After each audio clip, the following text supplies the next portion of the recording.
Ampifaliana trandry ava malala no iarahako amintsika indray amin'ny alalan'izao vavaka sy fampahirezana izao ary ny fiadanan'Andriamanitra tononiko amintsika rehetra.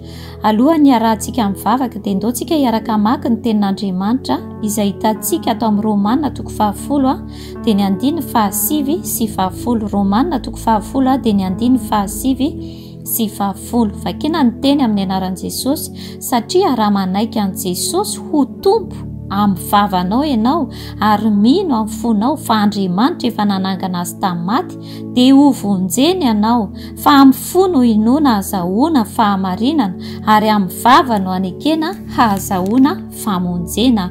Dia ho tohizantsika amin'ny famakiana ny teny atao amin'ny Lioka 12 dia ny 9:9 sy 10. Lioka 12 dia ny 9:9 sy 10. Fa lazaiko aminareo na zovo manaiky ahy eo anatrehan'ny olona dia ekeny ny zanak'olona kosa izy eo anatrehan'ny anjelin'Andriamanitra. Fa izay mandaa ahy eo anatrehan'ny olona dia ho lavina kosa izy eo anatrehan'ny anjelin'Andriamanitra.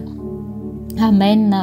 Ireo tenin'Andriamanitra ireo nandraisantsika fampahirezana amin'ity androany ity ary mampatsiahy antsika ny tenin'Andriamanitra fa tena zava-dehibe ny fanekenan'i Jesosy ho tompo ary raha ianao izay mbola tsy nanao izany dingana izany dia androany dia manana fanapahan-kevitra satria tsy misy mpamonjy afa-tsy Jesosy Kristy irery ihany izy ny lalana sy fahamarinana ary fiainana ary tsy misy lalana makany amin'ny ray afa-tsy amin'ny alalan'i Jesosy Kristy irery ihany. Fomba ahoana tokoa moa no hoe hahazahoanao famonjena nefany ary ianao mandaha an'ilay mpamonjy. Jesosy irery ihany no mpamonjy ry havana malala ary tsy afaka no hoany an-danitro zasy ianao raha tsy mandalo amin'ny Jesosy Kristy, raha tsy manaiky an Jesosy Kristy ho tompo sy mpamonjy antsika zany. Dia hoy izy ny tenin'Andriamanitra hoe satria raha manaiky an Jesosy ho tompo amin'ny vavanao ianao ary mino amin'ny fonao fa Andriamanitra efa nanangana azy tamin'ny maty dia ho vonjeny ianao. Zany hoe ny dingana izay tokony tsy maintsy ataonao dia ny manaiky an Jesosy tompo Jesosy ho tompo amin'ny vavanao ary mino amin'ny fonao. Amen. Tena tsy sarotra ary tsy mila azavaina ny tenin'Andriamanitra fa tena tsotra ry hava malala ary tena hoe zava-dehibe ny fanekenan'i Jesosy.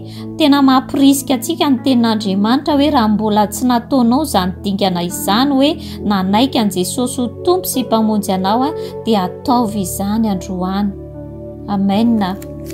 Ary Jesosy moa ny teny hoe nazovo ny manaiky ahy eo anatrehan'ny olona, zany hoe niza manaiky an Jesosy eo anatrehan'ny olona dia ekeny Jesosy kosa izy eo anatrehan'ny anjelin'Andriamanitra. Fa izay mandaha an Jesosy eo anatrehan'ny olona dia ho lavina kosa izy eo anatrehan'ny anjelin'Andriamanitra. Mba tsy zasy ianao anie zany hoe ho lavina izany fa mba ho anisan'izay ekeny Jesosy eo anatrehan'ny anjelin'Andriamanitra. Amen. Ianao izay mbola tsy nandray an Jesosy dia ataovy izany.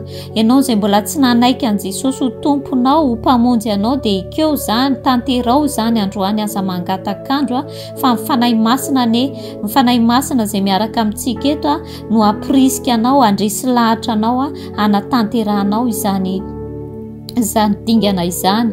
Tena hoe te handray andraikitra amin'ny fiainanao manokana Jesosy. Amen. Dia araka hivavaka isika ary. Andriamanitra dia misaotra anao izay ny amin'ny teninao. Misaotra Tompo fa mampatsiahy anay ianao Andriamanitra fa zava-dehibe tokoa ny fanekenan'i Jesosy ho tompo satria izy irery ihany no mpamonjy. Tsy misy Andriamanitra mpamonjy hafa satria tsy misy anarana hafa nomena anay Andriamanitra hahazahoanay famonjena fa tsy ny anaran'i Jesosy Kristy irery ihany.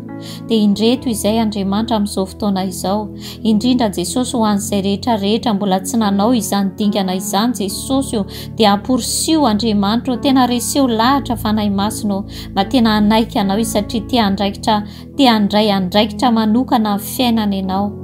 Dia manasa anao izay Jesosy naiza misy ny tsirairay avy rehetra Andriamanitra na any tokantrano na any anaty fiara Andriamanitra na any am-piasana Tompo dia ianao Andriamanitra no hitaona azy Jesosy anao izany dingana izany. jesosy ianao irery any ny mpamonjy ary fomba ahoana tokoa moa Andriamanitra ny andraisanay ny famonjena kanefa izay mandalo ilay mpamonjy androany Andriamanitra dia tsy tianay handalo fotsiny izany teninao izany fa tena tianay Andriamanitra mba ho tanterahany tsirairay avy rehetra izay mandre izany teninao izany. Ianao Jesosy ny asa ao anatiny hatanteraka amin'ny famonjeny dia misaotra Jesosy satria tianao izay ary tianao ho vonjena ny tsirairay avy rehetra. Makasitraka anao izay ny amin'izany fampaherezana izany ary misaotra indrindra Andriamanitra fa mandray andraikitra amin'ny fiainany tsirairay avy rehetra izay manaiky anao ianao androany. Voninahitra anie Jesosy dia ho anao irery ihany satria ianao no mendrika izany. Makasitraka Tompo. Haleluia. Amen.